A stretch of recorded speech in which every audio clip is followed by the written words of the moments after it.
Сәлем достар, мен жаңа Хачатурянның Спартак атты балеттен шықтым.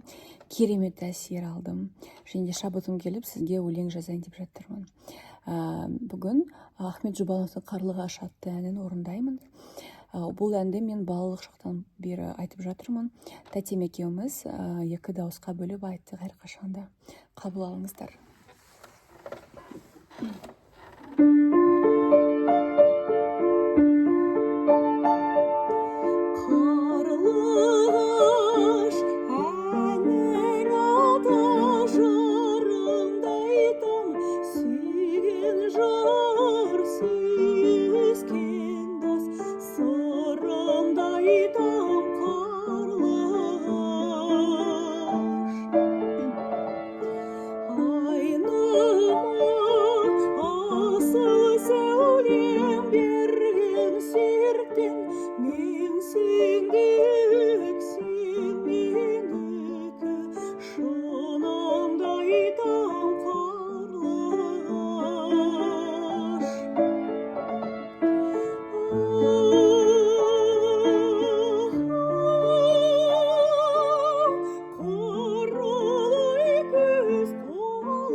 Жарқын емес, жарқ етсе